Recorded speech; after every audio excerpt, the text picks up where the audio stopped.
హైడ్రా తీరుపై MLA Arikepudi Gandhi fire అయ్యారు. ప్రభుత్వాన్ని తప్పుదోవ పట్టించేలా హైడ్రా తీరు ఉందన్నారు.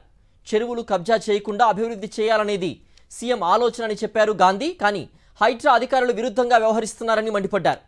సున్నం చెరువులో బఫర్ జోన్ చేయకుండా కూల్చివేతలు చేపట్టారని ఆగ్రహం వ్యక్తం చేశారు. కూల్చివేతలపై సీఎం రేవంత్ను కలుస్తామన్నారు అరికెపూడి గాంధీ.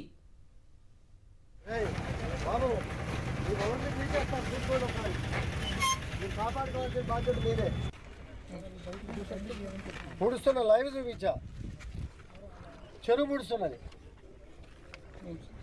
ఇంకా అడిషనల్గా వాటర్ వచ్చినాయి, చుట్టుపక్కల ప్రాంతాలు వచ్చినాయి. మర్జ్ చేయండి, మర్జ్ చేసి ప్లాట్ ఓనర్లందరూ కూర్చోబెడదాం. హైడ్రాకి సహకరించడానికి సిద్ధం. మ్యాప్లో కానీ ఎఫ్టీఎల్ బఫర్ జోన్లో కానీ మేము ఎక్కడా కూడా అడ్డుకునే ప్రసక్తే లేదు. కానీ ఈ డీవియేషన్ చేసినటువంటి సబ్జెక్టులు ఏమన్నాయో అవి అధికారులని ఎందుకు వర్షంలో ముంపు రాదు అనేది ధైర్యం మనోభావాలు చాలామంది ధైర్యంగా ఉన్నారు. మంచి పరిణామం, దాన్ని సహకరించాల్సిన బాధ్యత ఉంది. కానీ ఎన్ని ఎకరాలు వస్తుంది, బౌండరీ ఎక్కడ అనేది లేకుండా వన్ సైడ్ పేద మధ్యతరగతి కుటుంబాలు 40 సంవత్సరాల నాడు ప్లాటింగ్ కొనుక్కొని పర్మిషన్లు ఇచ్చినాక వాటిని కొడుతున్నారు చూసారా, దానికి వ్యతిరేకం. ఉన్న జెన్యున్గా ఏదైతే ఎఫ్టీఎల్ బఫర్ జోన్ ఏదైతే గతంలో ఇవాళ ఎవరు చూడాల్సిన అవసరం లేదు, ఎవరు మేనేజ్ చేసేది కూడా ఏమి ఉండదు దీనిలో. ముందు మాదాపూర్ సున్నం చెరువులోని ఆక్రమణలపై హైడ్రా కొరడా జులిపించింది. అక్కడి ఆక్రమణల్ని హైడ్రా అధికారులు తొలగించారు. సున్నం చెరువు ఎఫ్టీఎల్ పరిధిలో అక్రమంగా నిర్మించిన గుడిసెలను తొలగించారు. చెరువుల పునరుద్ధరణలో భాగంగా సున్నం చెరువును 10 కోట్ల రూపాయలతో అభివృద్ధి చేస్తోంది హైడ్రా.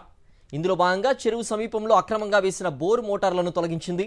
సున్నం చెరువు సమీపంలో ఏళ్ల తరబడి జోరుగా అక్రమ నీటి వ్యాపారం కొనసాగుతోంది. అయితే ఇటీవల ఆ చెరువు పరిధిలోని భూగర్భ జలాలు ప్రాణాలకు ప్రమాదకరంగా ఉన్నాయని, వాటిని వినియోగించొద్దని హెచ్చరించింది.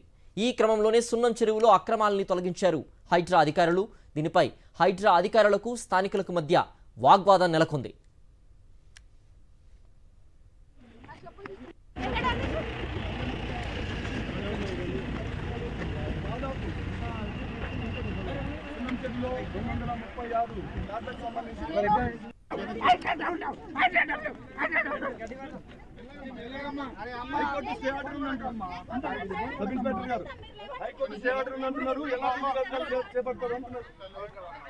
మీరు ఎందుకు వీళ్ళని అరెస్ట్ చేస్తున్నారు?